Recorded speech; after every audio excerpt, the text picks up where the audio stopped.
Hi guys, welcome to or back to Impact Media TV. If it's your first time here, please don't forget to subscribe and hit the notification bell. Thank you.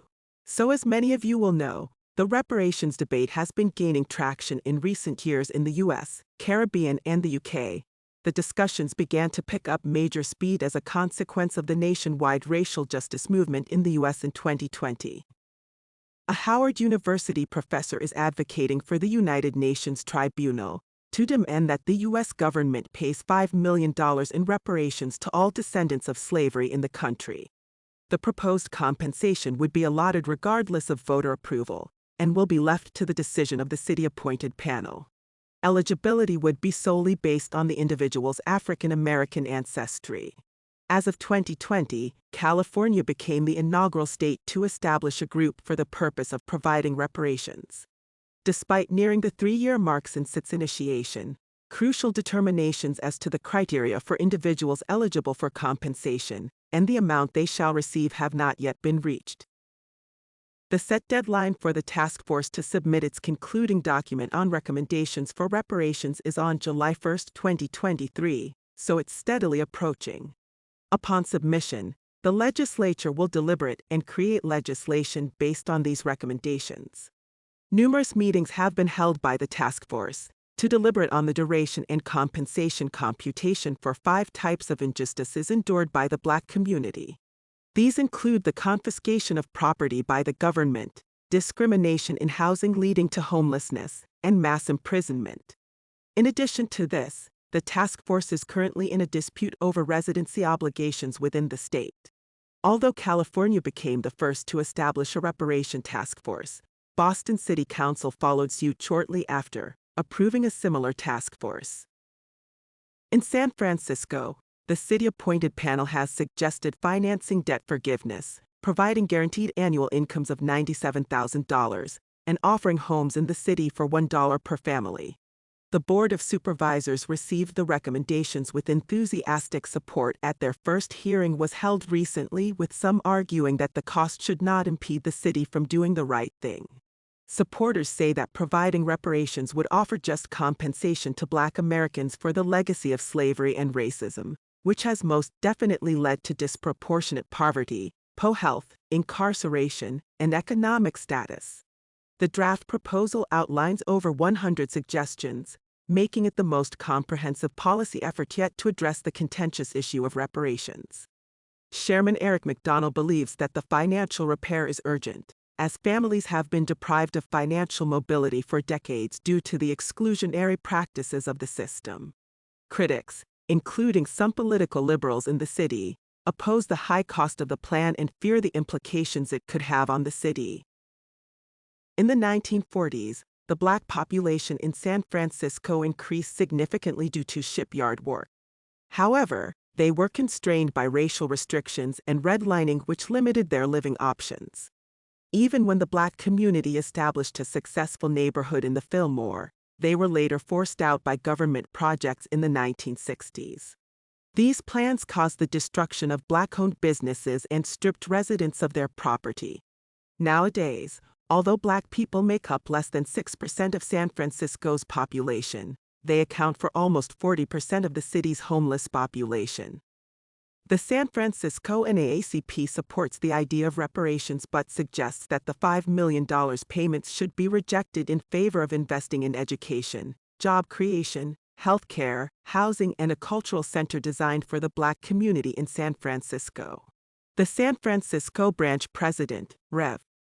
Amos Brown, is a member of both the statewide and the San Francisco reparations panels. According to Hoover Institution estimates, it would cost each non-Black San Francisco family at least $600,000 in taxes to cover the most expensive reparations recommendations. Again, these recommendations include a $5 million per person payout, a guaranteed income of no less than $97,000 for 250 years, personal debt relief, and the conversion of public housing into $1 condos for sale. The proposition being debated is that residents of California who never owned slaves should not be obliged to provide financial compensation to those who were not enslaved. Furthermore, some individuals contend that the implementation of such a measure would be problematic due to the current downturn in Silicon Valley's tech industry, which is San Francisco's primary hub. The committee has yet to complete an in-depth examination of the expenses associated with this proposal. However, the committee anticipates releasing their final report any day now, which will then prompt legislators to create an official bill and determine whether or not to pass it. In 2021, Evanston, a suburb of Chicago, granted reparations to some of its residents, including funds for home renovations, down payments, and property-related fees. Evanston is setting a new standard for social justice. In 2019, the city approved a plan to provide reparations to eligible African American residents who were victims of housing discrimination. The program is funded by a 3% tax on recreational marijuana sales, which is expected to generate $10 million over the next 10 years. In Evanston, reparations will take the form of housing grants for those who were directly affected by redlining, a practice that prevented African Americans from buying homes in certain areas. The goal of the program is to promote equity and right the wrongs of the past. The city of Evanston is setting an example for other cities to follow in addressing the systemic inequalities that still exist today. A major topic of discussion in San Francisco is the criteria for eligibility. The city is home to roughly 50,000 Black residents, but the specific number of qualifying individuals is unknown. One requirement of the plan is that a person must be at least 18 years old and must have identified as Black or African American on public documents for 10 years or more. According to the findings of a recent survey conducted by the Pew Research Center in 2022, the majority of individuals residing in the United States, namely 68%, were opposed to the concept of reparations. In contrast, a total of 30% of the participants showed support towards it. Amongst those who were surveyed, close to 80% of Black people stood behind the notion of reparations. Interestingly, the Republican group, including those leaning towards it, demonstrated a strong opposition to the concept, with over 90% of them opposing it. On the other hand, when it came to Democrats and those leaning towards it, the opinions remained divided. Outside of financial reparations requests, there are some other suggestions that are being proposed to come under the bill, such as, in education, implementing a 12 school in San Francisco with an Afrocentric approach. Additionally, it is suggested to recruit and maintain Black teachers, mandate a fundamental curriculum covering Black history and culture, and provide monetary incentives to financially vulnerable students who meet academic milestones. Regarding health, proposed measures include providing free mental health care, prenatal care, and rehabilitative treatment to impoverished Black San Francisco residents, individuals subjected to violent crime, and previously incarcerated persons.